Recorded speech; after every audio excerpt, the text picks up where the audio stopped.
right. All right. Hello. I'm Mary Beth Martirana. This is Sandy McCarran. We both co-host Office Hours monthly. And we are super excited today to welcome Aashish Mehta, CEO of Enroad, serial entrepreneur, expert in financial services and automation. And he's doing great things with his company and working with folks in financial services for AI transformation. Also, I just really want to thank Aashish for doing this after just landing in Berlin and doing this from his hotel room. So thank you very much, Aashish, for that. The other thing, just to remind people, this is a live show, and we do have Christine fielding questions in the chat, and she will be sending them to us. At any point during the show, feel free to send a question and we'll answer it. So it's a little bit interactive for you. And quick reminder, we also will be sending the replay out in an email as a wrap up with the audio and the video. So I'm going to hand it over to Sandy now. Hey, Aashish, thank you so much for joining us today, especially between all the weather in New York and Berlin. I think just to set the context, I think we wanted to ask where do you see AI taking us in the future in the next year or two? Yeah. First Got it. First of all, Aashish, also please go through your background as well. Thank you. Oh, 100%. Yes. Thank you for having me. I appreciate it. And you are very kind, Maribeth, in terms of actually the introduction. I don't think I deserve entirely of it, but I'll take it. Thank you. And again, the logistics wise, it worked out. No complaints. We're here and we're live, which is great. A bit of a hit or miss, we made it. In terms of my quick background, and before I actually dive into the Sandy, your question right over the bat, I have a good fortune to actually have been part of founding a couple of companies. They both happen to be the cross section of finance and technologies, which has become fintech, that's a recent phenomenon. But our first company started back in 05, 06, when we were industry first in terms of automating Edgar filings. I'm sure people on the call, you actually married with you, Sandy, know things, and people were typing as fast as the dual screen was like the state of the art in the industry at that particular point when we started, and when we started corporate fundamentals. And we disrupted that entire space. The whole typing problem, we took care of it by automating the extraction of data. And the first version we created was based on Java. Why am I telling you? There's a lot of connotation in terms of what's happening in present world. The second company, we actually were so disruptive, we got acquired within 18 months of existence. We were fortunate by a private equity firm, and they rolled us up into a fifth largest producer of fundamental content back then. We started another company called Rage Frameworks. Again, Rage idea was to use process automation engine to automate or create business processes that are live. So as the business requirements change, you can go in the process and make the change, and voila, everything should be actually working the way it should be. And we focused on, again, financial services because that's the space we understood. We worked with fairly Fortune 500 companies, helped them actually automate some of the niche problems that existed in their operations or in their entire product offering itself. And that's how we created that. That company got acquired by Genpact in 2007. And then obviously we got into Enroad. So Enroad, we use proprietary AI algorithms that helps us process unstructured content at scale for enterprises and for financial services. Again, the domain was very critical. Focus was very critical in order to solve these mammoth problems that exist. So that's my background. And before I dive into the other areas of the AI space, I just wanted to actually take a pause and see, Sandy, if you wanted to actually add anything on top of what I just said. I think it's just fascinating, all the companies that you mentioned. I feel like I heard the name when we were working at Moody's. And Mary Beth and I had worked on a similar product idea. And I think we were actually directed to go talk to Aashish at the time. So thank you for the background. I think for me, I always want to see what patterns and what are the emerging themes that you're seeing in this fintech and financial services space among your enterprise or even mid-market clients? So again, AI, as we know, especially enterprise side, lots of POCs that have happened since ChatGPT came into our lives. The boardrooms got excited about AI. But face it, we've been using AI for a long time. We never called it. There was machine learning. We use machine learning algorithms. We actually created neural nets. But then ChatGPT took over our lives, and we basically started calling it the current form of AI.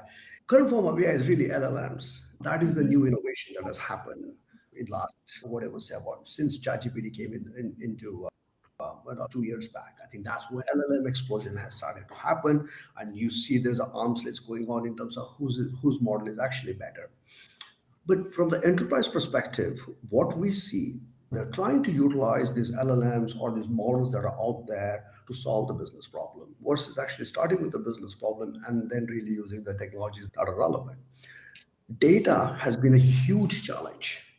All this, especially the big companies, they have grew through acquisitions. Let's face it. So disparate systems, there's a disparate processes, and there is no single data owner, and that has hampered the progression, how the AI, getting the true power of AI just yet.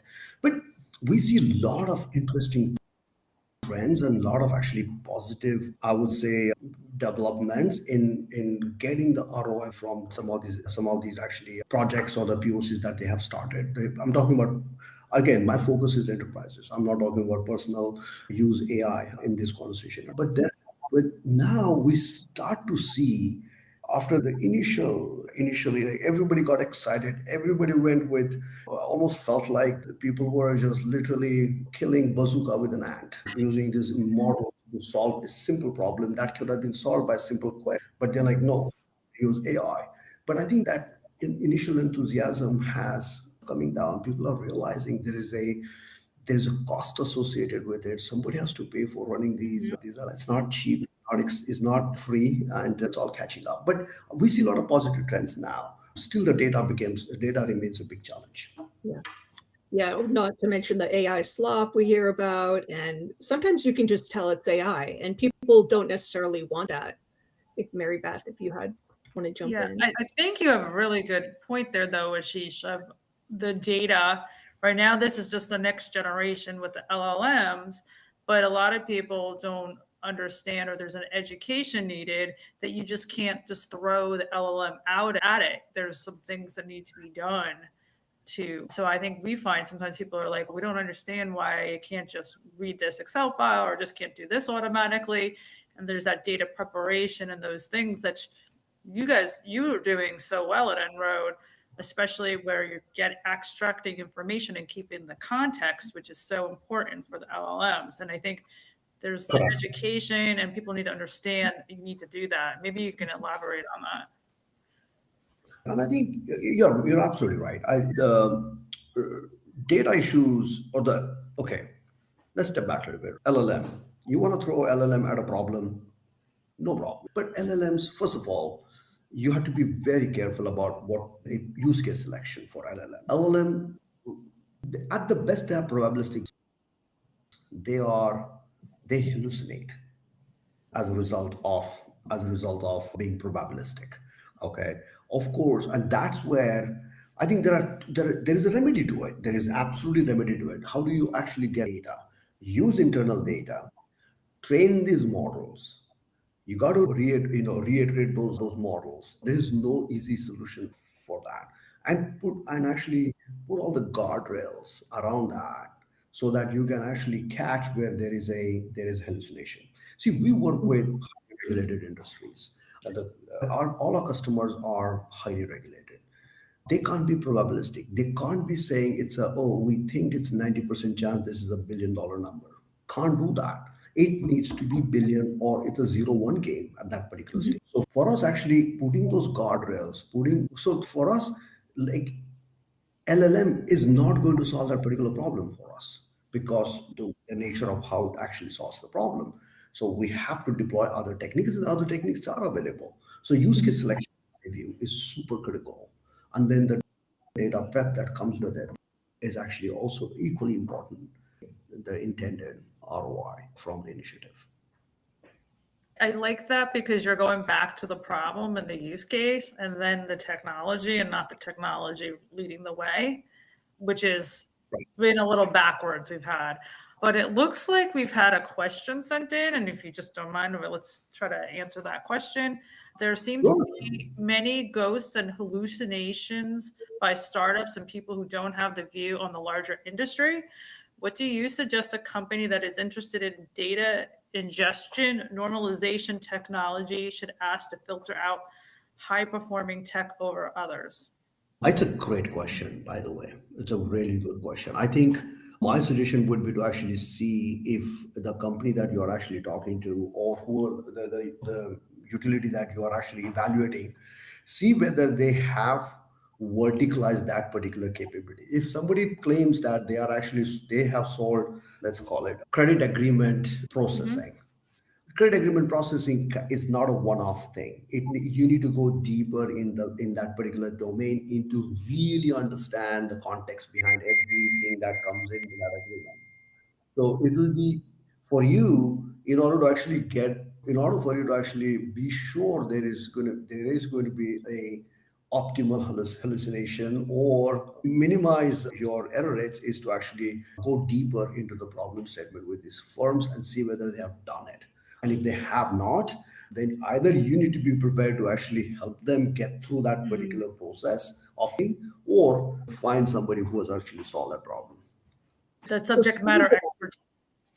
yeah, what would you say some of the biggest mistakes we're seeing with organizations as they're starting their AI initiatives? And we've heard a lot about POCs, but who's really getting it out into production, and where are they being successful, or where are their pitfalls, where are they failing? What we have actually been observing and what I have personally seen is that as I said, I mentioned use case selection is actually the most important thing. And I think people have faltered through that entire process multiple times just to get the right use case. But now, above all, now there's a privacy. Let's say you have the right use case. Let's say LLMs are the right solution for that.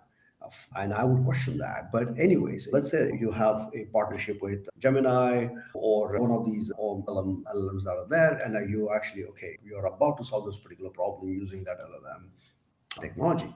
Now the other issues are going to be about how do you ensure data privacy? How do you ensure your data is not going to, this is not a federated model. This is basically a model that is quantized, which that means it actually sits within your organization's four walls.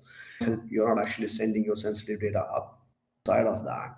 You are keeping the learning, you're mixing the data. See, the large language models, they have been trained on publicly available information. If you recall what really happened, the entire web was actually scoured and learning.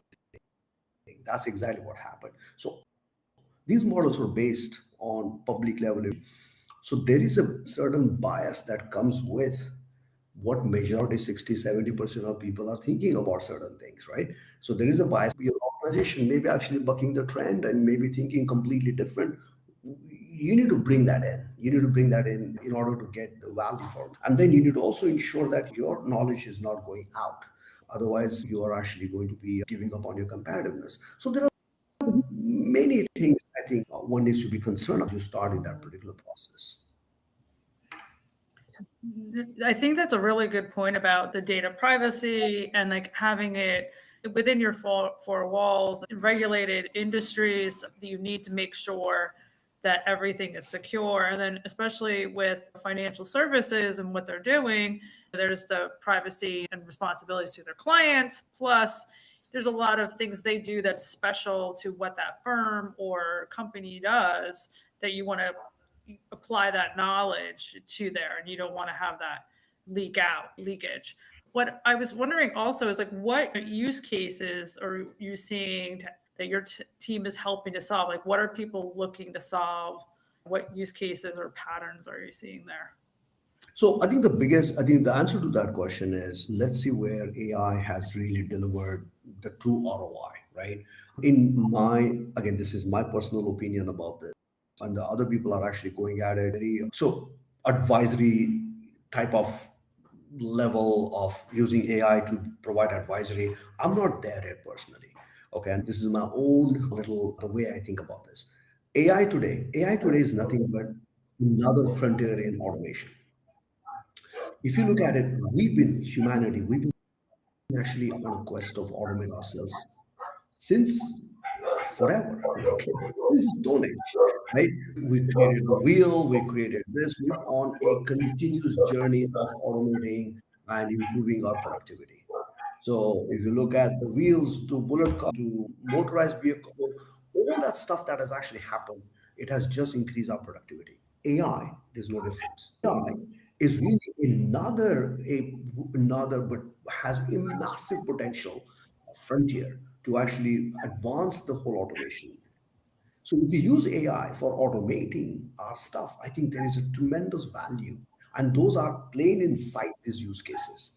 Where I think, is going to be will require lots and lots of training and human assistance, the advisory services, like pick a stock or assign a credit rating. Yes, it can suggest, but I think it needs to be overlooked by a human analyst to ensure that is actually there. That is me talking. There are some people in the industry, they're out there saying that, oh, we can automate the entire human. But I'm not there yet. And that's where see the humans can do end to end, but AI is just iterating in between those lines. We can go from one place to another place without really needing anything. And another thing AI doesn't have that humans have is really empathy. And the empathy comes into the decision making. Some of these decisions are key. So, anyways, I think I went a I, little bit I philosophical on this, I but agree. I agree with, and I think I could speak for Sandy. She would agree with you as well that it needs the human in the center. It's not just click a button. And then if you just look at some of the things I remember even, let's say, doing a structured finance waterfall model, right? There is a lot of things and intricacies that go on there, and it's not going to know that. So you're going to need that human in the middle there. My hypothesis has always been that the more liquid markets and equities, we've been able to do a lot of stuff, electronify it, use technologies, but the esoteric or areas that we haven't as much, but now with this technology we can, like in private right, markets, right. private credit, private equity, different areas. So I was just wondering, are you seeing a trend in different types of firms that are now embracing these tools or looking to do things in those workflows there now that couldn't before? 100%. So this is where I think, as I said, if you just stay on the automation journey, back office, middle office, I think is a fair game. You, as a new fund, let's say if you're a new fund or a new company that is actually, let's say, doing a private credit strategy, or you're doing some sort of a private investment strategies. I think if you look at all these two verticals, they were like, the issue was the cost of processing, cost of basically operations. With AI, that actually is largely solved. So you have an ability today to actually read credit agreements, you have an ability to read financial statements, create the extracts, put side by side, and then have the human analyst come in and basically make a decision. Now, what one person could actually do, let's say for a day, the same person can be just looking at 8 deals. And one of the things we have actually seen is that the complexity that is involved in processing private or evaluating the private investment, it's so expensive and so time consuming that it's just not scalable. But AI provides that scale. Think about it. If you can actually do 8, 9, 10 deals, quick review, and A or nay, quick pass or quick move forward, it's a heck of a lot better than just looking one deal and just basically saying and getting disappointed, saying that, oh my God, I can't invest in that. 100%. And because also with the private market data, private company data, it's hard to collect, right? It's not as readily available. Even if you're sent the information from the company, it's probably in all different formats and to go through that information. Then there's the footnotes as well. So you're able to actually help that whole process. Correct. So we have been very successful in that area. Our ability, we thrive when there is a bunch of variability. I keep telling people, if somebody comes to me saying that, oh, can you actually extract data from these invoices? I said, you're wasting my time or wasting your time as well. There's a cheaper solution out there. But if you are asking me, if you are actually looking to automate context analysis and extracting variables from highly unstructured documents, I'm your person. I can do that. And that, because that's where it actually becomes AI. That's where the true value of AI really comes in. And so that's a phenomenal use case, by the way. And can you just like double click a little bit for the audience about what context analysis is and what it means for folks? It's giving them that context around it. Okay, I'll give an example. Let's say, so any number the context is very important. Let's say, okay, let's take a word rose. Rose has many meanings. Okay, rose could be a name, could be a flower, but if you put some other context, and English is a very funny language when it comes to that. Stock market rose, that has a very different context behind it. So you can go through all this stuff, right? So this is where I make a case that the domain is very critical. If you apply a model for a specific domain, which is financial services, that meaning of rows is very well understood. If you put it very generalized manner, that's where the hallucination starts to happen. And it's very, and you can understand this is a simple example I just. So this is where the context becomes very critical. If you don't have the context, the number of the meaning of that particular number can be very different. Yeah, that's a really good illustration to the point. And I just wanted to click on that because I think a lot of times people don't understand that the LLMs need that context and that to get the right answer. And it's integral for that there. Looks like we got another question. So Sure. do you find a difference between how to treat a legacy information versus starting to build a new database from scratch? Any special challenges or considerations? Another good question. Great question. Yes. It's a really good question, and I highly recommend that look at the usage of that information that you about. You're storing this information for a reason. Look at the usage, make sure the usage well understand the use case, and the structure is actually supporting that. I'm not fairly involved in the database storage and the cost associated aspect of it. We can take that offline. We can actually try to see if our architects can answer that question better. But it's a really good question. Okay. So, We can yes. even send that out in our wrap up for folks. Just so, Yeah. Ashish, just looking into 2026, where do you see the most meaningful opportunities for your clients and for financial industry? Excuse me. Your call. Yeah, what's going to matter for fintech operators, maybe investment firms or middle office teams? What are your recommendations there? Excuse me.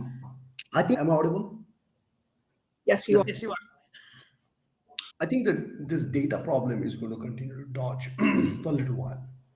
Once we get a handle over that particular information, I see that 2026 is all about getting the data right and getting to some of these use cases that they have already started POCs or select few cases, and you'll start to see some massive benefits. There was a study out there from I think who did that? I think I'm referenced that to you folks as well. I think the study says 14% the workflows or the analyst work has been already automated. Something I don't know who did that, so it's not really. That's a profound. That's actually really interesting what is going on. Yeah. So that means there is after all that initial massive investments, I think there's something is coming out, and I think the acceleration you'll start to see next year. Yes. The hallucination problem, I think everybody says there's an AI bubble, there's that. I'll tell you, I don't think, personally, I feel it's an LLM bubble. There's a lot of LLM stuff that is actually happening.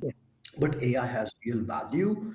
If we actually stick to the core technologies, which is the neural net and the machine learning, there's a lot of value there. And the LLMs will actually evolve. This version of LLMs may not be the best ones, but I think it's going to happen. I think there will be pivot, and there will be another version that will be much more powerful than what we have right now. I always say to people the LLM model you're using now today is probably the worst LLM model you'll use ever, right? True. Just like the other machine learning and techniques, the traditional AI, as I'll call it. So what is interesting you've said, and we've always dialed in on it, is about the data prep and the data management. But people want to move out of, and but they, even though we've automated 47%, now these people can do other things or higher value activities is some of our thinking or what we've seen people do. Does that align with what you've Yeah, seen or your experience? 100%. I haven't seen, so we have, okay, so let's at Enroad, since we started, we have actually automated at a minimum 60% of, or we have increased 60, at least at a minimum 60% productivity to the operations that we have actually gotten involved. And that involves that actually creation of data from unstructured documents, doing KYC related actually unstructured content, all kinds of stuff, private credit, private assets. We have minimum 60%. So if there are 10 people down, they just need 6 people to do what they're supposed to, or 4 people what they're supposed to do. Yep. What has happened is the remaining 6 people have not been actually gone anywhere. In fact, in each and every case, we have seen they've increased the throughput. Now, instead of looking at the 10 deals, now they can look at 80 deals. In some cases, they were able to do only 10,000 financial statements per year. Now they can do 25,000 financial statements per year. They can get more for it. So I think the value creation from automating this mundane or the tasks that nobody wanted to do, it has actually helped. Not, it has not hurt the headcount or it has not affected people. In fact, it has pushed people to do, or the human analysts to do more value added work, which I think I argue that is a good thing that is coming out of this. Yeah, I think right in your deck, it was something like a 4-month process was collapsed into 4 days, something like that. So you really are 10x and beyond. So I think it's fascinating. Absolutely. And I think people, they hear about this automation and those statistics, and their first thought is, oh no, it's all going away. But actually, no, there's more people, there's more investment, there's more opportunity. And then Right. you can actually differentiate yourself better in going after those deals, having a strategy for your client, all those things, rather than doing this manual work, sitting in a spreadsheet, I think the typing use away. we're seeing, Mary Beth, is also people are now looking at their historical, right? So that they can, and I'm always looking for my quant friends, right? So they could really do some leading and lagging analytics on a deal over time, over the last 40 years they've been a client, that type of thing as well. So it's really fascinating. Yeah, I'll give you an example. And this is one of our customers. They are actually utilizing our technology, our solutions to automate KYC related documents. You get all kinds of documents. Nobody wants to do KYC as KYC. Only regulators love it. Everybody else, like the people, you and I don't like it. Banks don't like it. Nobody likes it. It's a cost of doing business. So if somebody asks you to send you, if I'm a bank and I ask, say that Sandy, send me your refresh of KYC document, what will you do? You go to the scanner and you just scan all the documents in one gigantic PDF and you just basically, hey, Aashish, here, take it, leave me alone type of thing, right? But now it becomes a massive cost on the bank side. Think about it, 100, 200,000 KYC requests per year, and everybody's sending one gigantic PDF. What do you do with it? Somebody has to open that up and see what Sandy has actually sent, whether she has sent all the documents, and if she has sent all the documents, is accurate? Are they actually are these documents current? They're not expired. All kinds of stuff. It's a really big painful process. So again, that's what we automated. We can chop the documents, we can classify it automatically, all kinds of stuff we do. So with the team of 25, our customer, our actually client, was actually doing this process and they were able to do maybe 500 KYCs and they were not able to do all KYC. They have been like the regulators were on them in terms of doing more and more. And it was just not possible just adding the headcount because it's just not supported by the business case. So with the automation, now they've been able to increase their compliance to the KYC regulators. So there are some interesting benefits that are coming out, not just productivity and eliminating people. That's not what it is all about. This is about how do you increase the throughput time to market, as Sandy you said, and that actually benefits quite a bit. Right. Not to mention the ease with which people can create and start new companies, businesses, websites, products, everything else. It's going to be a compounding issue, right? So it's really Right. fascinating. And when you think about it too, that cost to go through that regulatory, what I love is this is a regulatory and compliance issue. So whether you're a small company or a large company, you still have that tax to do this. So now you're helping whether you're small, medium, enterprise, whatever size, right? We know you deal with enterprise, but you could be not a Fortune 500, but something a bit smaller, and you're going to go through this and you're going to need that, right? So I think that's the beauty of all this. One thing that we've seen too come on this year, and also we've explained to people is, oh, I want AI agents. But to have an agent, again, we're back to LLMs, and to have that agent do the right thing, you have to have the right data. And I would imagine, are you seeing clients who want to do LLMs, they're going to need data extracted, managed, like from using an En-ROAD or something, and then having it go into those agents? Right. So I think the first step is really getting the data. I think that is the most important. So En-ROAD is actually, I would say, or the utility-realized En-ROAD, which are basically taking the information from your unstructured content. Structured content is already there. As long as you can figure out the data lake issues and the ownership issues, I think and as long as the data is high quality, you're good. So you got the unstructured content, which is really the big portion of it. 80% of what is actually, it's really unstructured. But if you strip out all these emails, and because that gets 80% really has the emails is a big culprit, and the chats and the if you take out all that, there's a lot of information there as well. The tonality, how people are speaking to, how customer service agents are speaking to clients and the customers, and what's happening, what could be the brand, what could affect the brand quality. There's a lot of information there. But if you strip out all that, just the documents and the memo, like all the stuff that exists, that is still a majority. There's a lot of information there that is not being utilized in the current decision making process. So once you bring that all that in, then there's a role of agent. I'm not agent take, a lot of talk about it. See, agent take is actually autonomous agents. What task am I comfortable? And every organization has to decide their own path here. But what task I am comfortable actually having an autonomous agent execute it. Now, there is a reinforced learning, all kinds of stuff, but so I would argue small tasks and then come up with a bigger aim, like series of small tasks, chain it together, you probably will get a better results than, because that'll allow you to actually have the checks and balances after every process, after every task has been done, versus, oh, I'm going to basically deploy an agent to answer your question, and that requires X, Y, and Z. That's just, in my view, we're not there yet.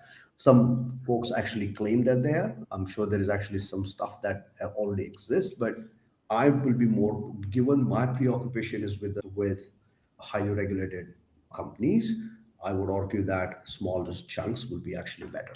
Now, I think we would agree with that as well, like what we've seen, and having those agents built for the task specifically and chunking that down for troubleshooting and for auditability and traceability.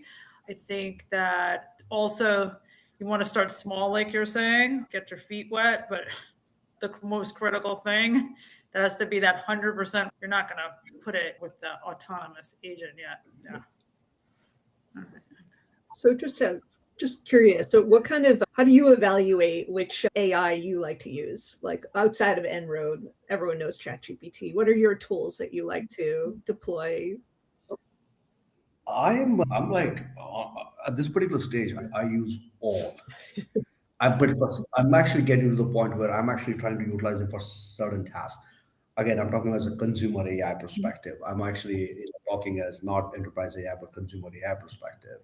I use Gemini for Gemini's phenomenal model. The latest one is really good.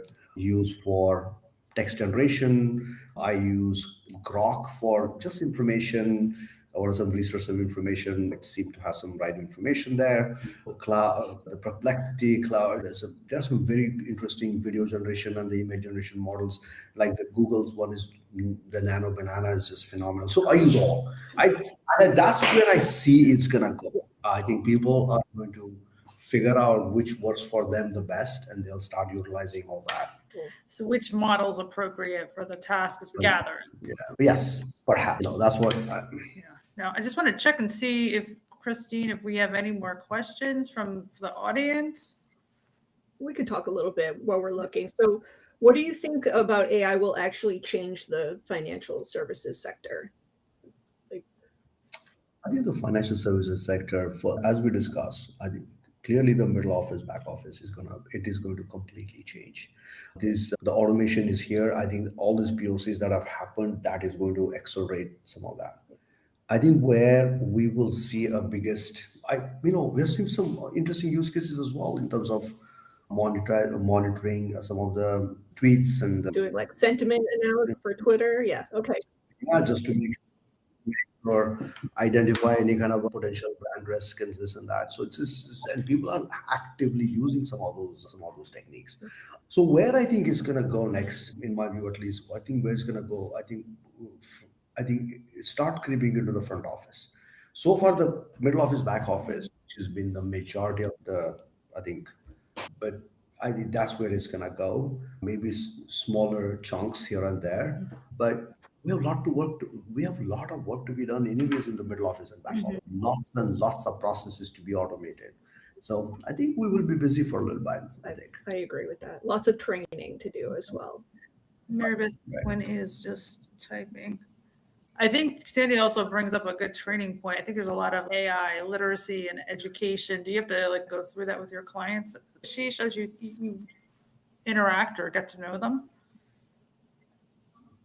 Yeah, definitely. It is pretty real actually when you start to talk to the clients like that. Yeah, there's an emotional response for sure to AI. They're coming to get you, or it's the greatest creative tool you've ever experienced in your life. It's really interesting stuff.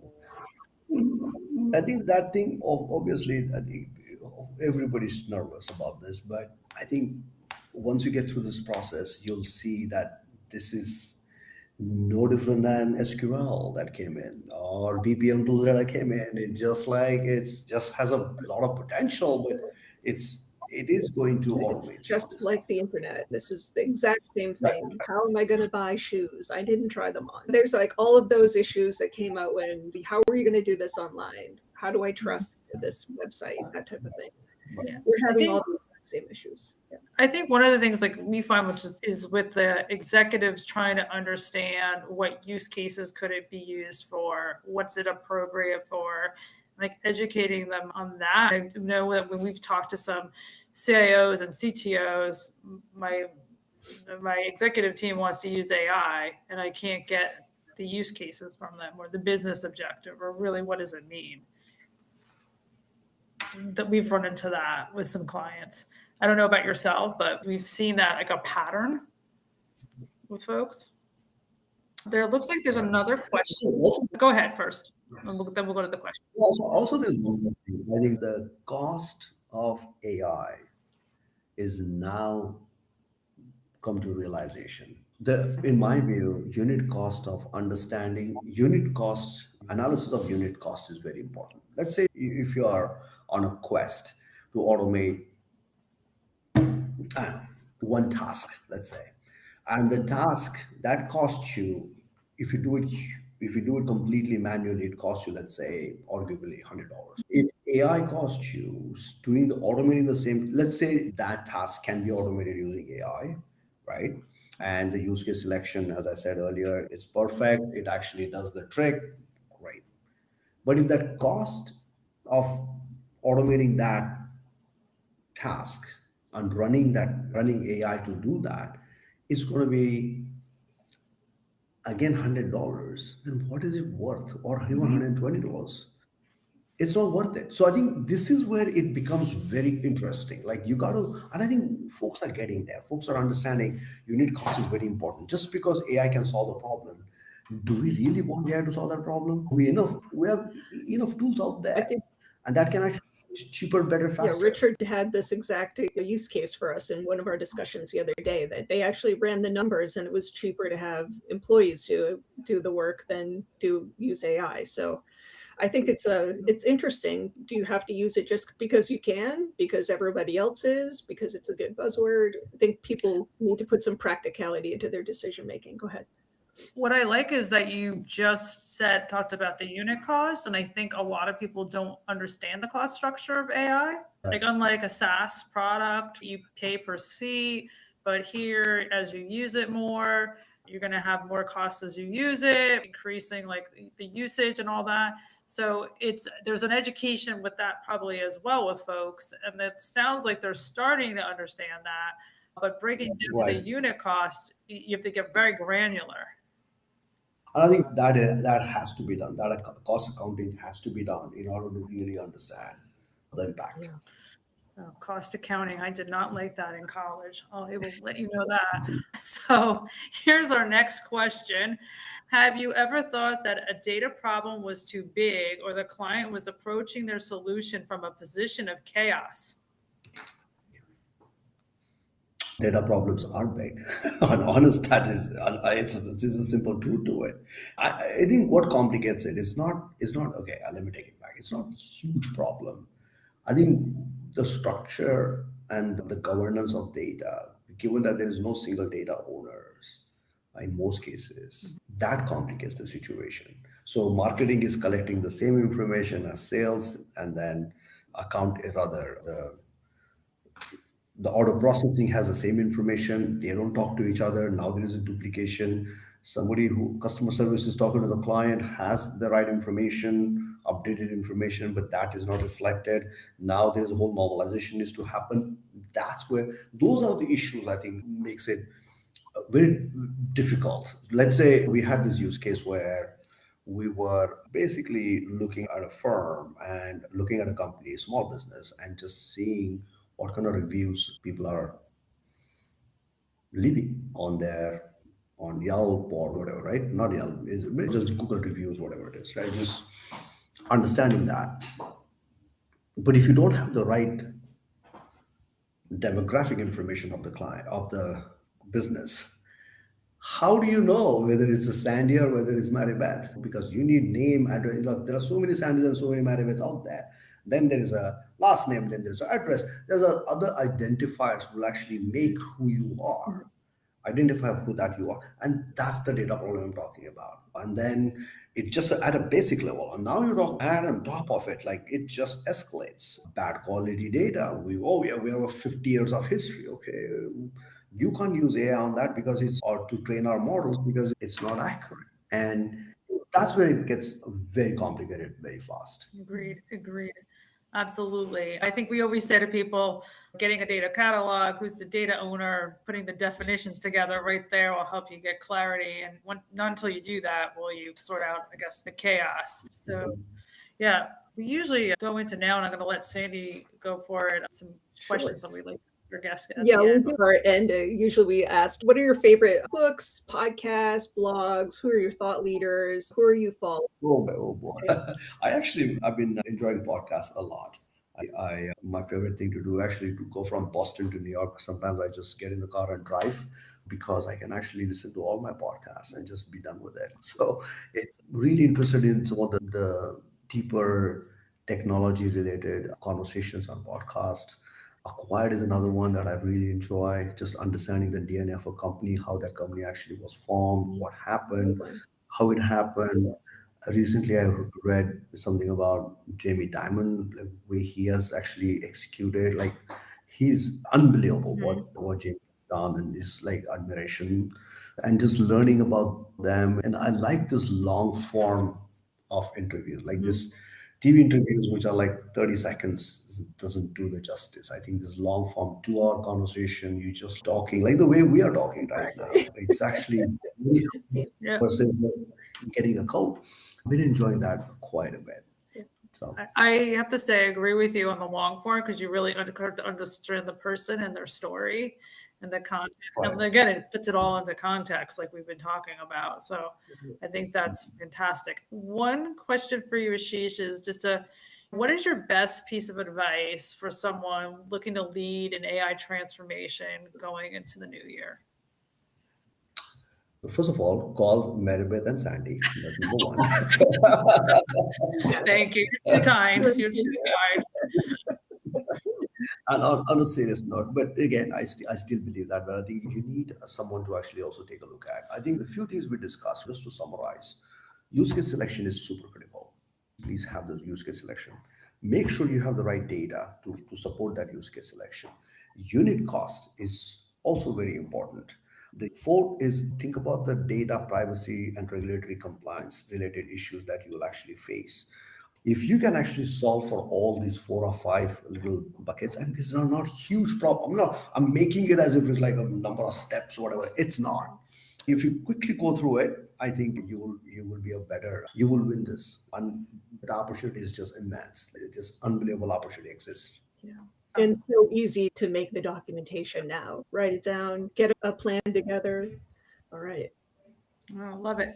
So we just wanted to thank you, Aashish, for joining us, especially today, all the way from Berlin after having just landed. This has been fantastic. Hopefully you'll be able to get some sleep soon and get some rest after this is over. And then before we go, what we always like to tell people is about our next office hours. Our next one, this is our last one for the year. So thank you, Aashish, again, for coming on. And our next one will be in January, on January 20th, with a good friend of ours, a good friend of mine, Joy Shen, venture capitalist. She started the innovation lab originally at Refinitiv and then went into venture and has now started her own fund, the Expedition Fund. She's an expert in enterprise AI and how to apply enterprise AI to verticals such as financial services, healthcare, supply chain. So we want to hear all about what Joyce is doing and what her predictions are in 2026 with enterprise AI as we kick off the new year. And ex IBM, correct? Yes. But I got a plug for her IBM connection. Yes. Ex-IBM Cloud and the youngest CFO at IBM of a division. And she's amazing. She's quite a powerhouse, and we are honored to have her join us in the new year. Okay, and with that, thank you, everyone. Have a great day. Thank you, Aashish. Thank you so much. Thank you for having me. Appreciate it. Okay.